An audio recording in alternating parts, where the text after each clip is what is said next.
அனைவருக்கும் வணக்கம். இன்று நெல்லைக்கு சென்றுள்ளது தமிழ்நாட்டின் தொல்லை. இந்த காணொளியில விஜய் நெல்லைக்கு சென்று என்னெல்லாம் பேசியிருக்காப்ல அப்படின்றத பார்க்க போறோம்.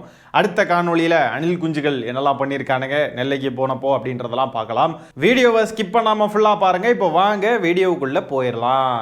இந்நேரம் திமுக கையில அந்த முழு பவரும் இருந்திருந்தா, இந்நேரம் ஸ்டாலின் சார் கையில அந்த முழு பவர் இருந்திருந்தா கண்டிப்பா இந்த நிகழ்ச்சி நடந்திருக்காது. அப்போ மாடல் கோட் ஆஃப் கண்டக்ட், அதாவது தேர்தல் நடத்தை விதிகள் அமலுக்கு வர்றதுக்கு முன்னாடி விஜய் எந்த நிகழ்ச்சியுமே நடத்தினது இல்லை அப்படின்னு சொல்லி விஜய் சொல்ல வராரா? கரூர் சம்பவம்லாம் எப்போ நடந்துச்சு? இப்போதான் சமீபத்தில் நடந்துச்சா?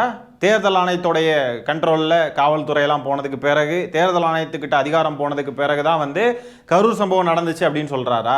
மாடல் கோட் ஆஃப் கண்டக்ட் அமலுக்கு வந்ததுக்கு அப்புறம் நாங்கள் அப்படியே அறுத்து தள்ளிடுவோம் அப்படின்னு சொல்லிக்கிட்டு தான் நீங்கள் வீட்டுக்குள்ளே படுத்து தூங்கிக்கிட்டு இருக்கீங்க. அப்பப்போ வெளியே வந்துகிட்டு இருக்கீங்க. அதுக்கு முன்னாடியும் தூக்கம் தான், இல்லைன்னு சொல்லலை. ஆனால் வந்திருக்கீங்கல்ல வெளியில, ஏதோ வரவே இல்லைன்ற மாதிரி சொல்லிக்கிட்டு இருக்கீங்க ப்ரோ. என்ன ப்ரோ? அதனால தான் நான் முன்னாடியே சொன்ன மாதிரி கட்சி ஆரம்பிச்சுட்டு ஒவ்வொரு வீட்டுக்குள்ளேயும் நான் போல, ஒவ்வொரு வீட்டுக்குள்ளேயும் போனதுக்கு அப்புறம் தான் கட்சியாவே ஆரம்பிச்சிருக்கிறேன். இது இந்த அரசியல் எல்லாத்தையும் தாண்டி இருக்கிற ஒரு உறவு. கட்சி கிட்சி எல்லாத்தையும் தாண்டி இருக்கிற ஒரு உறவு. இது ஒரு பூர்வ ஜென்ம பந்தம். ப்ரோ இது தப்பு ப்ரோ. சீரியஸ்லி உனக்கு புதுசாக ஸ்கிரிப்ட் எழுத யாராவது வேணும்னு எனக்கு தோணுது. திரும்ப திரும்ப அதே அரைச்சமாவே அரைச்சிக்கிட்டு இருக்க. பூர்வ ஜென்ம பந்தம், எமோஷனல் கனெக்ஷன். மற்றவங்களுக்கு தான் இது எலெக்ஷன், ஆனால் நமக்கெல்லாம் இது ஒரு எமோஷன். சும்மா சொன்னதையே சொல்லிக்கிட்டு இருக்கியே, நீ எப்போதான் அரசியல் பேச போற? இதெல்லாம் அரசியலா? பூர்வ ஜென்ம பந்தம், அந்த பந்தம், இந்த பந்தம், இதெல்லாம் முதல்ல அரசியலா? தமிழ்நாட்டு மக்களுக்கு நீ என்னடா செய்வ அதை சொல்லு. சும்மா இந்த சூப்பர் 6 அன்னபூர்ணி திட்டம் அது இதுன்றதெல்லாம் விடு. அதை விடு, கொள்கை ரீதியாக பேசு. தமிழ்நாட்டுடைய உரிமைகளை எப்படி காப்பாற்றுவேன்னு சொல்லு. முதலமைச்சர் பேசுறாரு பாரு, துணை முதலமைச்சர் பேசுறாரு பாரு. எடப்பாடி பழனிசாமி கட்சியை கொண்டு போய் அடமானம் வச்சு தமிழ்நாட்டுக்கு எப்படிப்பட்ட துரோகங்களை அவர் செஞ்சிட்டு இருக்காருன்றதெல்லாம் சொல்லு. அதெல்லாம் எப்படி நீ பேசுவ? எல்லாம் கூட்டாளிகள் தானே நீங்க எல்லாம், ஒண்ணுக்குள்ள மண்ணு தானே. பாஜக RSS கைக்கூலிகள் தானே எல்லாம். எந்நேரமும் அரைச்சமாவே அரைச்சிக்கிட்டே இருக்கிறது. ஒன்னு டிவிகே, இன்னொன்னு டிஎம்கே, அது இது. இந்த கூட்டத்திலே அதே கருமம் தான். சும்மா அதை தூக்கிட்டு வந்துடுறது. தமிழ்நாட்டு மக்களுக்கு இதெல்லாம் தேவையா? இப்படி டயலாக் பேசுறதெல்லாம் தமிழ்நாட்டு மக்களுக்கு முதல்ல தேவையா? இது என்டர்டெயின்மெண்ட் கேட்டகரிக்குள்ள வச்சிரும். ஆனா அரசியல் பார்க்கணும் அப்படின்னு சொன்னாக்க உன் பேச்செல்லாம் யாராவது பார்ப்பாங்களா? பொதுமக்கள் பார்ப்பாங்களா? நீ பேசுறது அரசியலா? முதல்ல தற்குறி. மக்கள் சந்தோஷப்பட்டா நான் சந்தோஷப்படுறேன். எனக்கு ஒண்ணுனா மக்களுக்கும், மக்களுக்கு ஒண்ணுனா எனக்கும். கண்ணு கலங்கும், கண்ணு கலங்கும், வைத்த கலக்கும். இன்னும் வேற ஏதாவது இன்னும் மேல மேல சொல்லு. டயலாக் பேசு. ஏன் நிறுத்தி போட்ட? கண்ணு கலங்கும், வைத்த கலக்கும், அடுத்தது சொல்லிட்டு போயிட்டே இரு. சும்மா கண்ணு கலங்கும், அது கலங்கும், இது கலங்கும். கரூர்ல நம்ம மக்கள்லாம் இறந்தப்போ ஏன்டா உனக்கு கண்ணு கலங்கலாப்பா? சிஎம் சார், என்ன சார் பயமா இப்படிலாம் பேசிக்கிட்டு இருந்தல, ஏன் கண்ணு கலங்கல? அதுல மட்டும் ஒரு மாதிரியா சைக்கோ மாதிரி இருந்த. நம்மளுடைய வேட்பாளர்கள் யாரும் டாட்டாவோ, பிர்லாவோ, அம்பானியோ, அதானியோ கிடையாது. நம்ம வீட்டில் இருக்கிறவர், நம்ம குடும்பத்தில் இருக்கிற ஒருத்தரை தான் நான் வேட்பாளராக செலக்ட் பண்ணியிருக்கிறேன். அப்படி செலக்ட் பண்ணி தான் உங்ககிட்ட நான் ஒப்படைச்சிருக்கிறேன். அதனால அந்த வேட்பாளர் வேற, இந்த விஜய் வேற அப்படின்னு நினைச்சிடாதீங்க. இந்த விஜய் தான் வேட்பாளர், அந்த வேட்பாளர் தான் விஜய். அப்போனா எனக்கு ஒரு கேள்வி. புதுச்சேரியில நிப்பாட்டி இருக்கிற நிறைய வேட்பாளர்கள் பாஜக கட்சியிலிருந்து விலகி தாவேக்கால சேர்ந்து அப்படியே வேட்பாளர் ஆயிருக்காங்க. பாஜகவுடைய முன்னாள் தலைவராக இருந்தவர், 7 வருஷம் கிட்ட தலைவராக இருந்தவர் லாஸ்பேட்டை தொகுதியில அவரு போட்டி போடுறார். இப்ப இவங்கெல்லாம் விஜயா? இது எப்படி விஜயாக முடியும்? விஜய் தான் சமூக நீதி கொள்கைகளை அப்படியே கை பிடிக்கிறாராமே, அப்படியே பயங்கரமா பின்பற்றுகிறாராமே. அப்படி இருக்கையில பாஜகவிலிருந்து வந்த வேட்பாளர் எப்படி விஜயாக முடியும்? விஜய் தான் பாஜகவுடைய கண்ணுக்குள்ள விரல விட்டு ஆட்டுன்னு ஆட்டுறாப்லையாமே. அப்போ தாவேக்கா கட்சியோட வேட்பாளர்கள் வேற, விஜய் வேற தான். விஜய் சமூக நீதி கொள்கைகளை பின்பற்ற போகக்கூடிய நபர் அப்படின்றப்போ அவங்க வேற இவங்க வேற தான். ஆனால் ஆக்சுவலாக எல்லாம் ஒன்றுக்குள்ளே மண்ணுதாங்க. அவன் பாயிண்ட் ஆஃப் வியூல இருந்து சொல்கிறதுக்கு நான் கேள்வி எழுப்புறேனே ஒழிய மற்றபடி விஜய் வேற அவங்க வேறன்னெலாம் கிடையாது. அது சும்மா அது லொலலைக். அடுத்ததாக விஜய் பேச போகிற விஷயம் ரொம்ப ரொம்ப கொச்சையான ஒரு விஷயம். அதை நீங்களே பாருங்கள். வேற என்ன பண்ணலாம்? நம்மளை சுற்றி இருக்கிறவங்கள வச்சு, அதாவது இத்தனை வருஷமா வெயிட் பண்ணி இப்போ எலெக்ஷனுக்கு 30 நாளைக்கு முன்னாடி கரெக்டாக அந்த டைம் பார்த்து ஒரு அவதூறு பரப்ப வேண்டியது. அது என்னன்னு உங்களுக்கே தெரியும். அதுவும் மக்கள் கிட்ட எடுபடல. கிட்டத்தட்ட 25 வருடங்களுக்கு மேலே கூட வாழ்ந்த ஒரு மனைவி, அவங்கள திமுக இயக்குதுன்னு விஜய் பேசிக்கிட்டு இருக்காப்புல. அதை திமுக தான் ட்ரை பண்ணிச்சான். இத்தனை ஆண்டு காலம் இல்லாமல் கரெக்டாக எலெக்ஷன் நேரத்தில் பார்த்து திமுக அவங்கள கூட்டிகிட்டு வந்துச்சுன்றான். இது சங்கீதா அவர்களையும் அந்த 2 குழந்தைகளையும் கொச்சப்படுத்தும் விதமாக தான் இருக்கு. அரசியல் ஆதாயத்துக்காக இந்த விவகாரத்தை இப்படியெல்லாம் கூடவா பயன்படுத்துவ?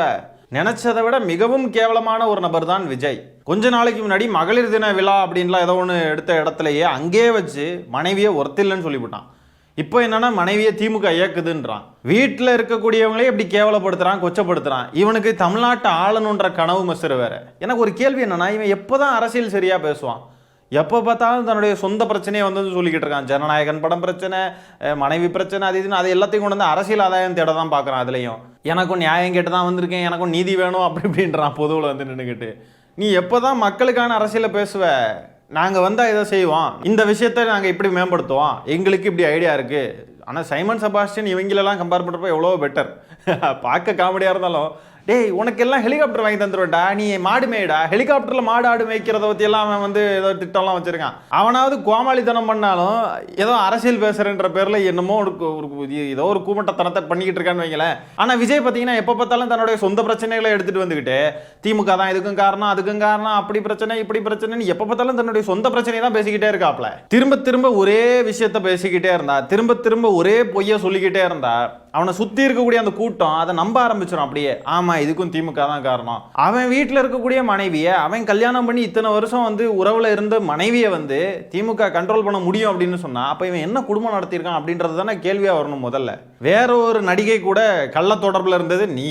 த்ரிஷா கூட ஒரே வாகனத்தில் ஒரே மேட்சிங் ட்ரெஸ்ஸோட போய் ஒரு திருமண நிகழ்ச்சிக்கு போனது நீ. பொண்டாட்டி பிள்ளைங்களை விரட்டி விட்டதும் நீ. உன் பிள்ளைங்களும் உன்னைய ஒரு கேடுகட்ட பிறவின்னு உணர்ந்து அவங்களும் உன்னை விட்டு விலகி போயிருக்காங்க. விவாகரத்து வழக்கு போட்டிருக்கிறது ஓ மனைவி தான். இதுக்கும் திமுகவுக்கும் என்னடா சம்பந்தம்? த்ரிஷா கூட ஒரே கார்ல நீ போனதுக்கும் த்ரிஷா கூட நீ பழகினதுக்கும் வாழ்ந்ததுக்கும் திமுக தான் காரணமா? திமுக தான் உன்னை ஏதோ சதி பண்ணி உன்னை அப்படி பழக வச்சிருச்சா? இப்ப கூட உன் மனைவியையும் பிள்ளைங்களையும் கேவலப்படுத்துறதே நீ தான்.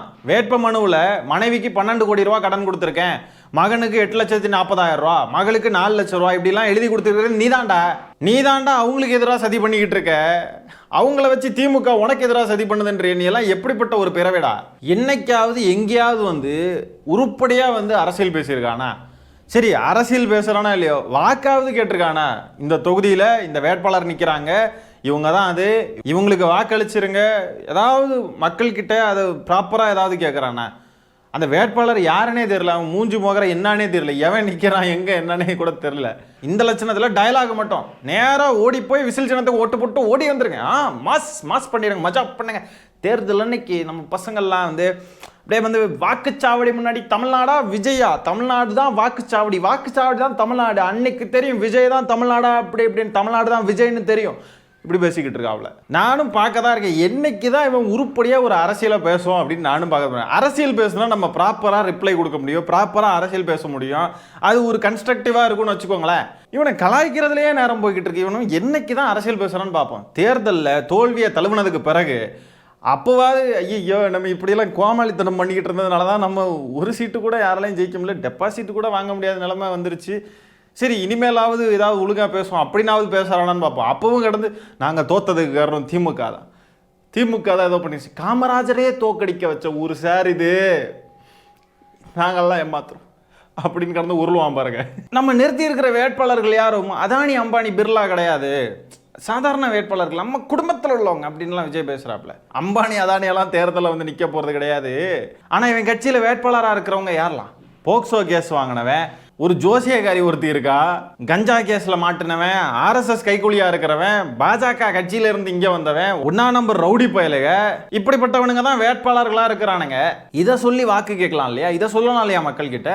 கட்சியில் இருக்கிறது பூரா மொல்ல மாதிரி திருட்டு ரவுடி பசங்க. போன வாரம் தான் ஒருத்தன் கஞ்சா வித்த கேஸ்ல ஜெயில இருந்து வெளியே வந்திருக்கான். 10 நாள்ல அவனை வேட்பாளராக அறிவிச்சிருக்கிறாரு விஜய். பூந்தமல்லி தொகுதி வேட்பாளர் ஒரு பெண்ணுக்கு பாலியல் சீண்டல் கொடுத்து அந்த பெண் வெளியில வந்து கம்ப்ளைண்ட் பண்றாங்க. இந்த லட்சணத்துல இவனுங்க கட்சி இருக்கு. அம்பானி அதானி பிர்லான்னு பேசிக்கிட்டு இருக்கான். அம்பானி அதானி பிர்லா. அடுத்ததா விஜய் பேசுறாரு இந்த மேடையில, காமராஜர் மாதிரி யாரும் வரமாட்டாங்களா, எம்ஜிஆர் மாதிரி யாரும் வரமாட்டாங்களா, அண்ணாவை போல யாரும் வரமாட்டாங்களான்னு நீங்க எல்லாம் ஏங்குறது எனக்கு புரியுது. தமிழ்நாட்டு மக்களே, நான் வந்திருக்கேன் உங்களுக்காக, நான் தான் அடுத்த காமராஜர், எம்ஜிஆர், அண்ணா அப்படின்னு சொல்லிட்டு விஜய் சொல்றார். எம்ஜிஆரை விட்டுருங்க, காமராஜர் மற்றும் அண்ணா அவர்களின் பெயரை வந்து உச்சரிக்கிறதுக்கு கூட விஜய்க்கு தகுதி கிடையாது. திருமணம் செய்யாம வாழ்றது வேற, திருமணமான மனைவியை வந்து கழட்டி விட்டுட்டு வேற ஒருத்தி கூட வாழ்றது வேற. அதனால அதையும் இதையும் கன்ஃபியூஸ் பண்ணிக்க கூடாது. காமராஜர் அவர்கள் மாதிரிலாம் நீ ஆகவே முடியாது. இவர் காமராஜர் போலையா, அண்ணாவை போலையா, எம்ஜிஆரை போலையா? ஏன் எம்ஜிஆர் போலன்றதை தனியாக சொல்கிறேன்றது உங்களுக்கு புரியும். நமக்கு அதில் உடன்பாடு இல்லை. ஆகவே நெல்லைக்கு சென்று தற்குறித்தனமாக இப்படி பேசி கோமாளியாக வலம் வந்து கொண்டிருக்கக்கூடிய தாவேகா தலைவர் விஜயின் பேச்சுக்களை பற்றி என்ன நினைக்கிறீங்கன்றதை கமெண்ட்ஸில் பதிவு பண்ணுங்க. இந்த காணொளியை நான் இத்துடன் நிறைவு செய்து கொள்கிறேன். நன்றி, வணக்கம்.